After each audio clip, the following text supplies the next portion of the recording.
Yes, I think we will slowly start now while we are still getting the last people in the meeting. But officially a very warm welcome. It's now 4 o'clock here in Copenhagen. My name is Mette Amdi, and I serve as a program manager here at CBS Executive Fonden, where I have the pleasure of hosting a series of executive briefs focusing on different perspectives on sustainability in business. And today we have the theme, corporate sustainability in crisis, question mark. Because although corporate sustainability has progressed throughout the last decade, there is currently a backlash, as you know, which is characterized by increasing deregulation in primarily the US and the EU.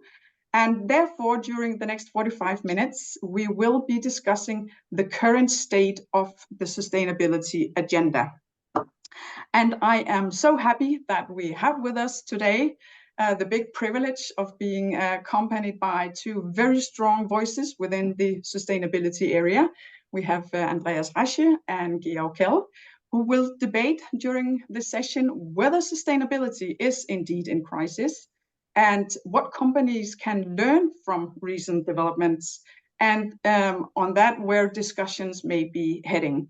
And I will further introduce these two gentlemen in a minute. I will just start saying that during this session, you should feel free to send in your questions. If you have any questions for our panelists, you can do so in the Q&A function at the bottom of your screen. And then we will try to monitor it as we go and see how many questions we will have time to answer during the session. Also, I need to say that this session will be recorded and you will have it sent afterwards. And then in a minute, I will ask you to join a little warm-up exercise. So please have your phone within reach, and you will have further instructions in a second. But let me just start with introducing my two guests today, which I am so happy are here with me. We have Georg Kell, all the way from Utah. You can see that he's sitting in a nice and sunny place. Georg Kell is the founding executive director of the UN Global Compact, which is, as you probably know, the world's largest voluntary initiative for corporate sustainability. It was launched in 2000 under the UN Secretary General Kofi Annan. And this initiative grew under Georg's leadership to include thousands of companies committed to aligning their operations with universal principles on human rights, labor, the environment, and anti-corruption. Following this and later on, Georg then became the chairman of the board of Arabesque, which is a company that uses AI and big data to assess the ESG performance of corporations. So a very warm welcome to you, Georg, and thank you so much for joining us this afternoon. I know it's very early for you, but I hope you are ready to share your perspectives. Also, a very warm welcome to my dear colleague, Andreas Rasche, who is also a leading expert in corporate sustainability and ESG governance and responsible leadership. Andreas is professor here at CBS, and he's a professor of business in society, and also the academic dean of a very new and very relevant leadership program we have, which is called Sustainable Leadership and Transformation. Also, a very warm welcome to you, Andreas. Hope you're feeling ready to share your perspectives, both of you. We are ready. Excellent. But let's start with actually inviting our participants to kind of warm up the dialogue. Please, everyone, if you can pick up your phone, and on this next slide, you should scan the little QR code and try and see if you can answer this question, please. Then we should, in a second, see your answers coming in. Yes. So do you think corporate sustainability is in crisis? Yes, no, or perhaps you do not know. Interesting. Okay, I think we kind of see a pattern here. Andreas, what do you make of this? Yes, thank you very much. So it's yeah, roughly 3/4 agree, and of course it is a question that invites kind of subjective judgment. We all experience corporate sustainability differently in different contexts. Yes, Georg, I want to open our discussion, I think, with probably a quite tricky question, because companies, of course, analyze the current situation differently. How would you recommend, how should companies analyze the current situation, where we have progress still in some areas? I'm always saying, as an example, the EU, they came around with a clean industrial deal just a couple of months ago. But on the other hand, it is also very, very clear that we have a backlash. We have a backlash in the US where deregulation is of course, very high on the agenda. And we also have a backlash here in Europe, where the EU is kind of rolling back some of the key regulations that are actually part of the Green Deal agenda. So how should companies analyze the situation according to your perspective? Well, I think it's fair to say that we have indeed entered already a new era. I mean, it's a new epoch. It's a new geopolitical framework defining new conditions that surround corporates within which they have to operate and survive. The main shift is the shifts in political frameworks. We have fragmentation now. We no longer have this globalization where global rules, global norms are the motivating factor, because the race to the top is the main principal engine of engaging in these issues. We have now fragmenting markets where national policy making increasingly dictates the terms of survival and growth.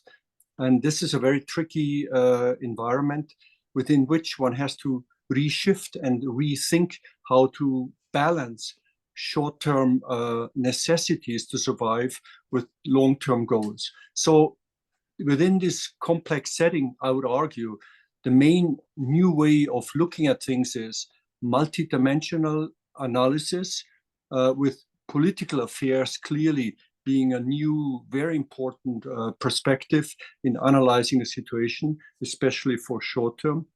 We continue to have technology and its rapid pace.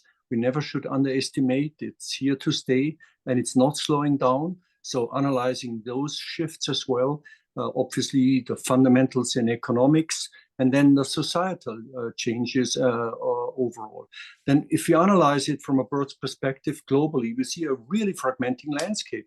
In Southeast Asia, for example, sustainability for corporates is still very high on the agenda. And in Brazil as well, I was just recently there.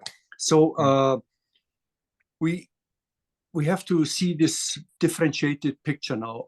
We also need to even more strongly distinguish between short and long term, and be capable of adopting these different perspectives simultaneously. So more complexity across themes, more variety in terms of fragmentation, and also more dilemmas in terms of short term, long term.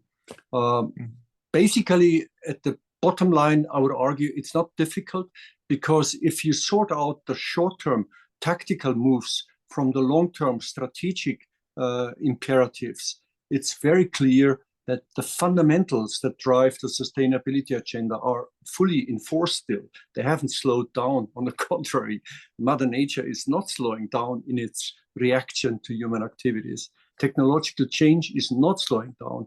And I like to stay an optimist. Also, people's preferences over time, at least, will not go in another direction.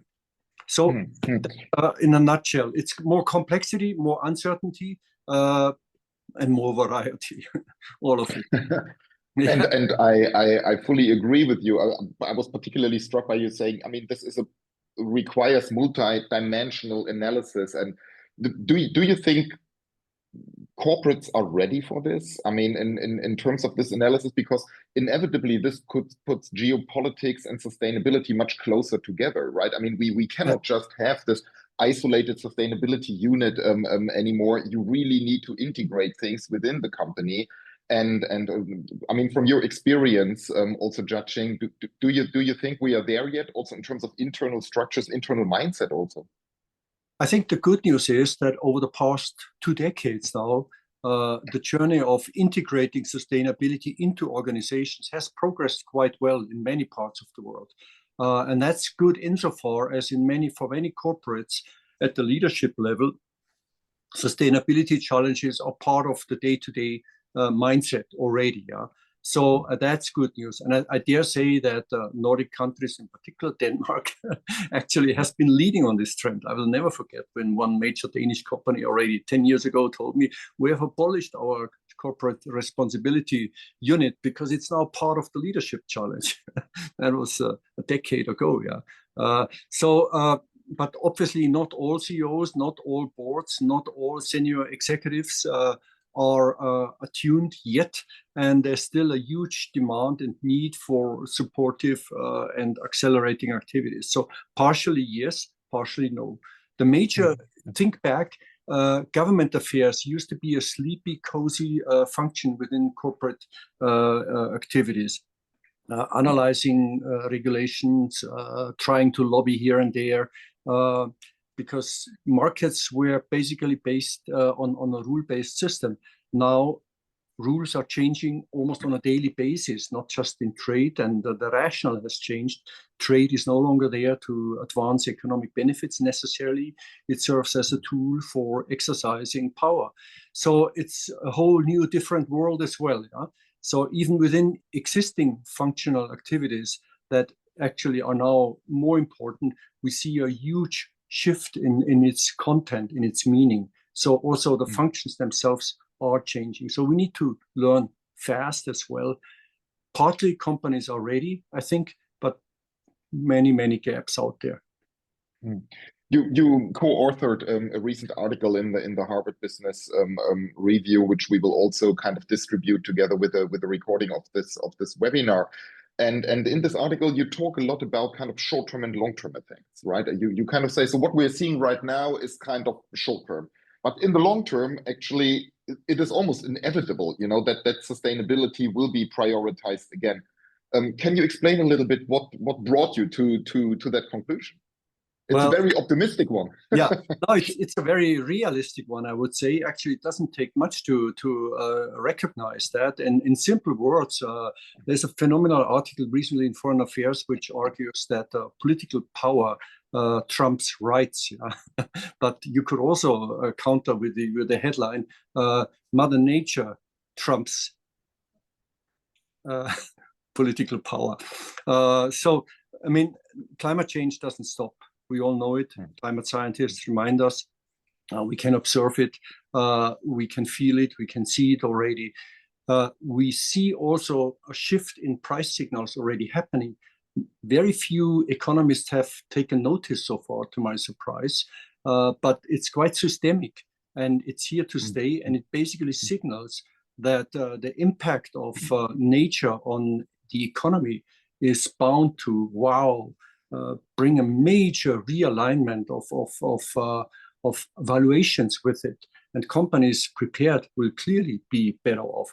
For example, we see here in the US, where I'm right here now, you pay a fortune for insurance against fire if you have a house in the mountains, for example. It's because insurance companies have recognized there's a systemic risk associated with a global warming phenomena. We have seen the major natural catastrophes. They continue to intensify. They continue to happen. So insurance costs have enormously increased in the real estate domain. That's not a small thing. Agricultural products, price increases due to extreme weather, much of which can be attributed to a changing climate, is a reality already. We can't blame just Putin for inflation. No, something else behind it too. So these signals are starting to talk to us, but very few economists and analysts have yet taken them systemically seriously. But it's a big thing that is starting to happen right now. Price signals are shifting in response to physical impact of climate change. And that means this agenda will be impacting the economy in a fundamental way. And once these signals are better understood and better analyzed, then also valuations will change across the market. And that in turn will not only create awareness, it will also reshift the premium for good proactive activities, and it will punish the laggards. It doesn't happen yet, admittedly, no, because the headline today here in this country, for example, is EPA is telling its own staff not to go after oil companies that violate regulation. Environmental for the time being suspended.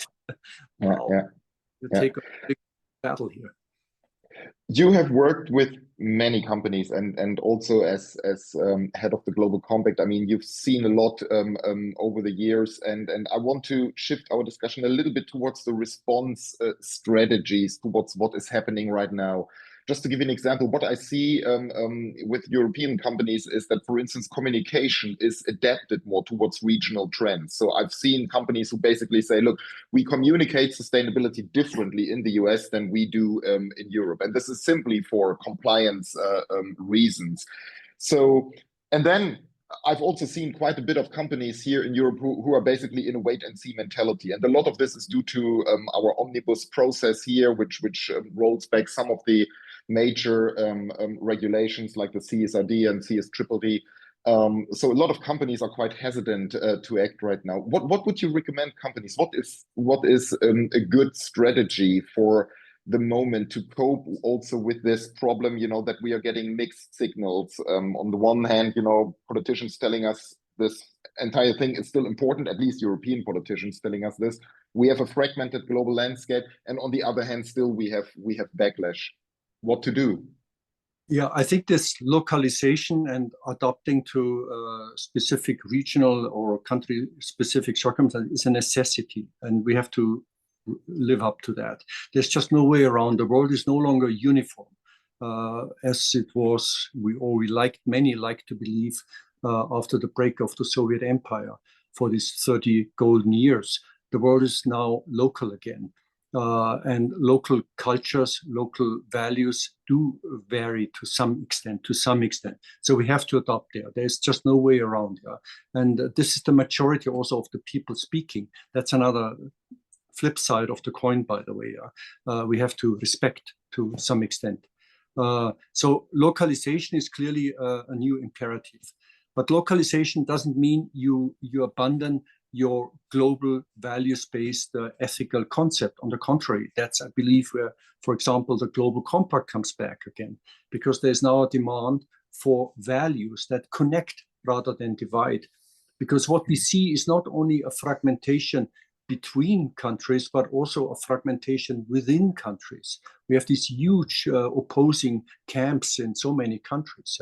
So there is a premium on crafting values that bring people together, that are non-divisional. And this is not difficult, even on human rights, the worst forms and so forth, and upholding on workplace conditions, on environmental stewardship framed in the right way, good governance, anti-corruption, more tricky, but yes, transparency, absolutely. So I like to believe that there's a premium on values that combine. So you take off some of the edges on the articulation here and there, but you rediscover the fundamental meaning behind the universal approach of the values. So that keeps your operation together in terms of values-based and ethical-based, and you allow local operations to adopt in a more flexible way. Second, I would argue technology. Leverage technology even more in the service of sustainability. That is the way to go, because the AI revolution, the technological revolution is accelerating. And those who will master and harvest technology in support of long-term sustainable products and services, they will clearly be the winners. My own company will now launch an AI platform for autonomous investing. I'm very excited about this, for example, but I have no doubt that technological force in that remains this irreversible power, which next to nature is just so big that embracing it is the smart way to go. Overall, I would say keep always your view on the North Star, on the long-term trends, because they are here to stay, but then within that, adopt.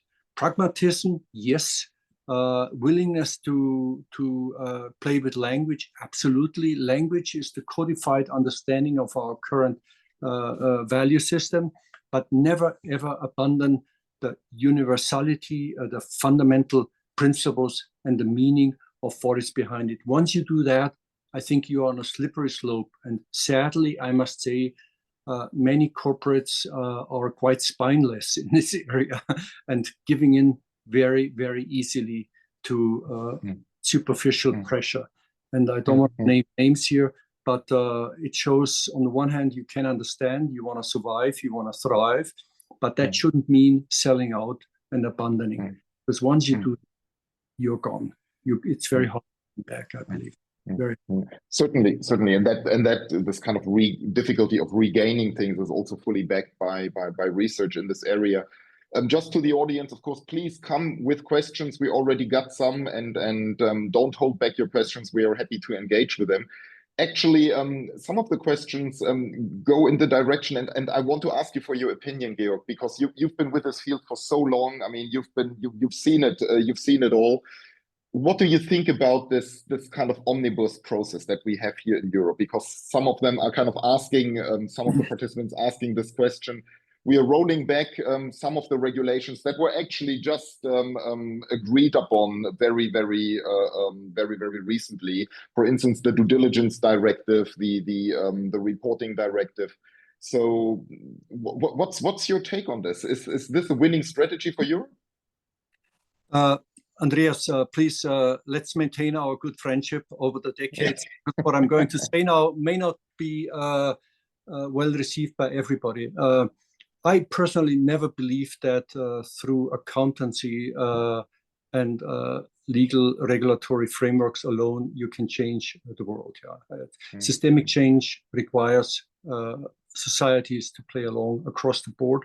It requires, above all, the right incentive structure.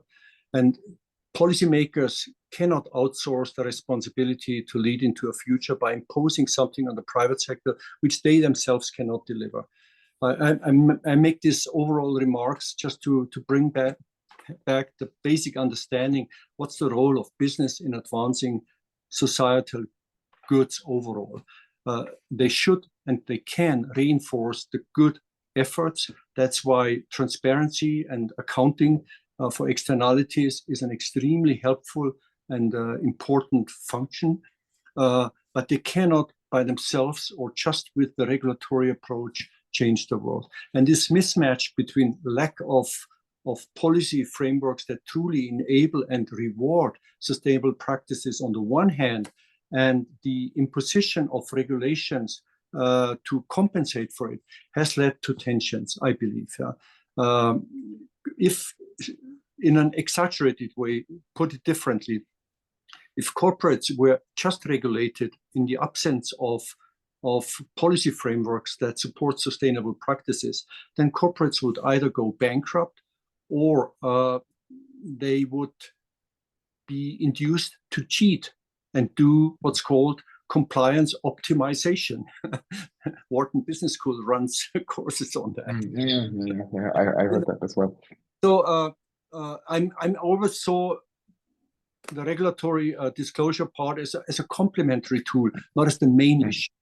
For me, far more important is, does Europe get its act together, say on how to reward sustainable practices for housing, sustainable practices for agriculture, how to handle the heavy industry dimension? Can Europe now finally get its capital markets integrated and get a green? Overall, I remain very positive, and I do believe Europe's bet for the future is on betting on green tech.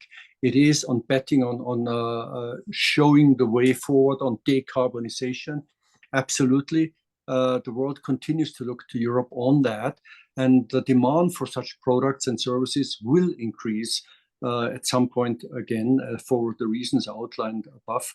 But in the meantime, I wouldn't over-dramatize, so to speak, the regulatory dimension.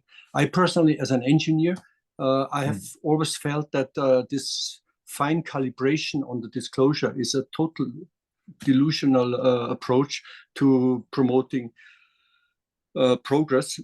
We have to measure the essentials, absolutely. So I'm not in the weeds of the debate as you are, but I'm overall a bit distant and a bit more cautious. I see it as one important dimension, but by far not the only one or the most important. Yeah, and I definitely agree with you that, of course, getting reporting right, getting particularly also due diligence right is important. But of course, you know, reporting data at the end of the day is a means to an end, right? I mean, you need to measure things in order to manage things. Yes, but I give you one example. For 6 years, I was chairing the Volkswagen Council after their crisis, because I love crisis situations. And this what the debate was then internally very strongly on the supply chain law that Germany introduced a few years ago. Yeah? And I was quite skeptical from the beginning, because I kind of predicted that it won't change the situation for the people on the ground at all. It will only lead to more lawyers being employed. Yeah? And actually, the evidence is out there now. There's a legal department with 50 new lawyers, just to show compliance. I mean, in the meantime, that may have changed again. So, and the situation on the ground didn't change at all. In other words, the corporate response was not to invest in better practices on the ground, to improve the situation for the people involved, but rather to demonstrate back home that we are in compliance with. So, and if that's a double morality to quite some extent, and it doesn't really solve the problems we are trying to address. So one needs to be very measured on that.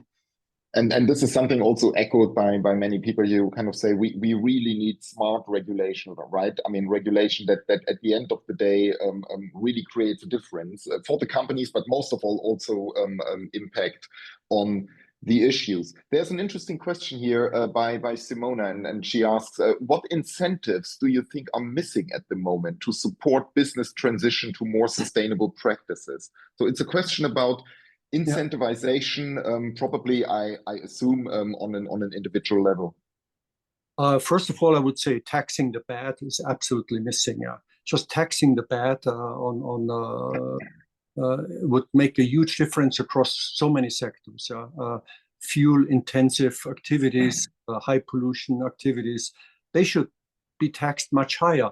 And sustainable green should be supported with tax relief and tax incentives. So for me, taxation is a fundament. That's why here in the US, under Biden's presidency, there was some hope that some new push would come. And that was a main angle, how the change agenda was tried to put forward, which currently is being unraveled again, of course. But that's one way, that's missing. And I think in Europe, there's still these huge constituencies which are so powerful that politicians can't really touch them yet. But that remains a challenge, I would say. That's number one. Number two is on the energy sector. I just wish that the Europe needs to get its integration serious, to go to scale on these issues. There's so many wonderful, great solutions happening already in so many local communities. It's stunning. And Denmark is a leader there, but you find it also in other countries. And there to lower the barriers to make sure that solutions really can travel fast within Europe. There's still too many barriers. I won't mention financial markets, which is one of the biggest markets. Not having an integrated capital market is arguably Europe's weakest Achilles for us at this point. Because how can Europe scale up on green solutions and compete with China if it doesn't have the capital to go for it? It can't. So I think on market integration, energy, transport, on tax incentives, there's still a long way to go. All right, I think that's extremely good, because you put out really kind of the broader picture here around what is missing. And we've been discussing taxes, carbon taxes for a long time. There has been a bit of progress here in Europe, but overall, of course, not to the degree where it is satisfactory. Let me also add, Simona, to this question. What research shows quite a bit is if you really want to incentivize for long-term behavior, equity ownership is actually quite important. So, for instance, at the board level, executive level, the moment that you have equity ownership in there, you can actually incentivize for more long-term behavior. So in this, yeah, Georg? Yeah, one fundamental point which goes far beyond Europe and is actually more relevant here in the US, but also elsewhere, is the whole dimension of shifting incentives towards the long term is probably the best way to go on the corporate level. You're so right, because that's the big really downside of market capitalism currently is its short-term obsession. Yeah, the tragedy of the horizon, as Mark Carney put it. It's really tragic. Yeah, this obsession with short-term returns. So if you had a long-term incentive structure more forcefully articulated and enshrined in governance, it would make a big difference. So opposing short-termism and shifting where possible to long-term reward system is certainly, yeah, fully agree. Thank you for all the questions. Keep them coming. I think we have some really good questions here, but of course, please keep them coming. One interesting question is you highlighted in your answers. You highlighted the importance of leveraging technology to accelerate sustainability. And beyond the digital tracking and reporting, which emerging technologies do you see as most critical for companies to invest in now in order to kind of address the sustainability agenda and maybe also a little bit the backlash we're in? Yeah, I think I was long skeptical about the AI revolution, for example, but I'm a whole believer now. I can only speak to the subject within the financial world where autonomous investing is clearly on the rise and where hyper-customization is on the rise, where the possibilities enabled through technology to express your personal preferences now are becoming a reality. And that's only happening right now because of the power. I think this intelligent approach to everything we do in the energy sector, in the mobility sector, in the housing sector is so fundamental, and it speaks to these fundamental importance of economic efficiency and being smart and using less to accomplish more. Yes, we need more energy for AI, but it also stimulates more investment in green tech and so forth. So we are bound by progress. So I believe that the link between AI and sustainability in an explicit way in the energy sector, in the mobility sector, in the finance sector is breakthrough or will increasingly be a breakthrough. It's happening also in medicine, it's happening in biology, it's happening across all fields. So there is a lot of good developments going on, but they need to be harvested. So AI is for the good. You can also, of course, now build your criminal enterprises and build new extortion systems with AI. Yeah? So as always with technology, the race is on. Will it be used for good or for evil, so to speak? So focus on AI for good, for example, digital with purpose, AI for good. I think that's huge on the savings side, on the new products and services side, new relations with customers across the field. There's a really interesting question here by Annette, and she asks, I mean, you told us before, you know, of course, we have these physical risks. We have the pressure, the planetary pressure. Johan Rockström talks a lot about planetary boundaries pressuring us significantly. So it is clear that the E in the ESG kind of has a lot of pressure points. Which pressures do you see on the S? Do you see any pressures there? I'm quite disappointed that on the S side overall, you know, we see a decline of awareness. We don't really see the big jump in consumer preferences. For example, we don't really see the demand for transparency. People are easily lulled into populist messages. So I think we have to go back to the drawing board and really reinvent and rediscover bottom up in local communities, good practices, good treatment, mutual respect, basic values. So the big international NGOs have lost much of their power recently because finance is drying up, whether it's from transparency to the human rights NGOs.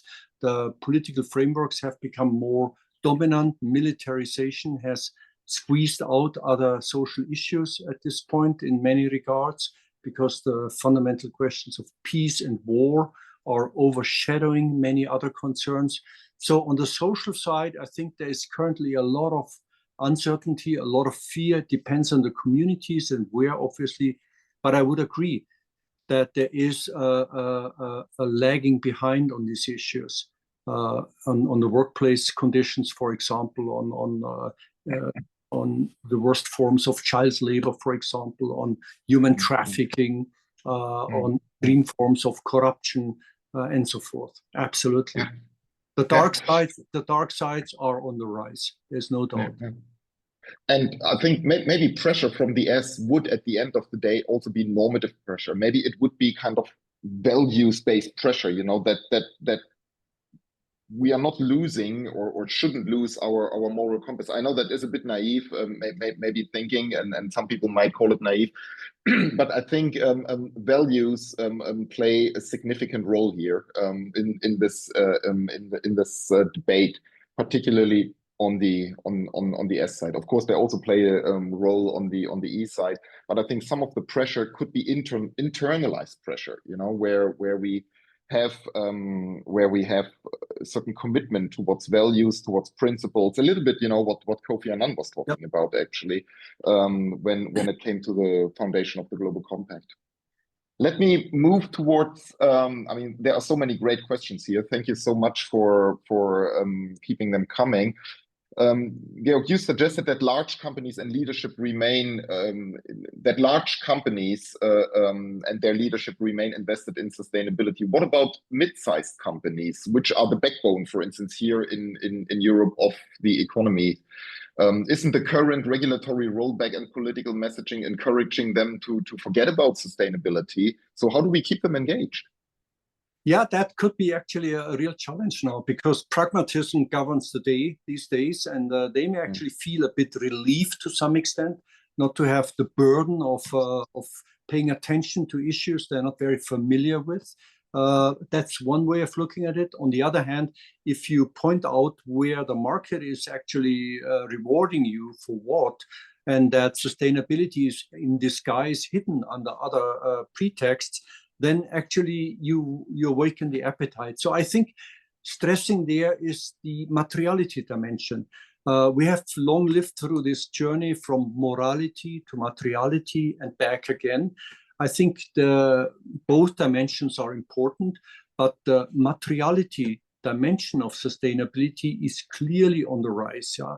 You get increasingly punished and rewarded, be it by consumers, by the market, if your products are over time put in the right way, if they're produced in the right way. So the risks have not gone away. So I would argue stress more the materiality dimension of sustainability and less the cosmetic construct that is above it. So, and that and the reasons I outlined before, how the price signals are shifting now, this is, I really believe, is the new driver of this agenda, a major driver. The future of sustainability will not be advocated by scientists, sadly, I have to say, because we are not rational people, but the future of sustainability will be enforced on market players by the signals that the market itself produces. Remember, for not long ago, when President Trump with the tariffs was forced to step back because the bond market was about to go southwards. So that was the collective market view that brought in the rationale that, look, hey, you can't go further. If you go further, we have a major, major disruption at hand. And the same is about to happen on nature. Price signals shifting, telling us this is the direction of the journey. If you go against it, wow, good luck. So this is what I would call simply the materiality dimension. Yeah. And by the way, it's also just also to chip in a bit on this question. It's also backed by research, right? I mean, research says basically two things to SMEs. It's some of their engagement, some of the motivation comes from pressure, market pressure, pressure by buyers, for instance, who increasingly demand this because they see these signals that you are talking about, pressure by investors, also private equity investors. So it is not just, you know, on public markets. But also internally, I think SMEs are different because very often, there are owner-manager companies where both fall together, the owner and the manager. So the values dimension plays a much bigger role. And for instance, the SMEs that I had studied throughout the years, they often had this very internalized appreciation of sustainability, simply because it aligned with the values of the founder. So they didn't need any regulation. They didn't need any sort of pressure. They did it because they implicitly thought it's the right thing to do. End of story. And I hope also, that this is kind of what is keeping what is keeping some of the SMEs engaged. Lots of good questions. Let me maybe ask a question with regard to, again, European companies. There's an interesting question here, basically saying, are European companies maybe too reliant on regulators, that they move first, and that then, we move later, and probably, I mean, we just discussed it, this is a bit a question of the size of the company. Do European companies maybe not think independently enough?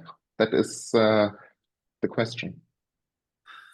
Well, that is a very complex question and not easy to answer. And it depends which company and which. I would be careful coming up with general judgmental calls here. I mean, Europe has been the regulatory regimes in Europe have been very forceful, the strongest in the world. So you can argue that European companies actually have been used to playing the game, so to speak, with the regulator for a long time. So the mindset on the regulatory compliance side has evolved in a very sophisticated way. But does that necessarily take away from the innovative side? I'm not so sure, not necessarily. Maybe in some cases it even reinforces innovation, because it forces you to go into different pathways. So it's a very mixed picture, I would argue. I think the innovative capabilities in Europe are still undiminished and really going very strong. I think the main challenge for Europe remains scalability and size. We see it on the green tech space, how China is overtaking many European companies in just being so much more efficient and being able to offer so much cheaper green products, for example, green tech space products. And Europe has many ways of responding to that. One is by further specialization on knowledge-intensive areas, but another one certainly has to be also trying to at least make up for some of this lack of scalability by getting rid of some of the barriers within. Scalability is probably the bigger challenge, I would argue.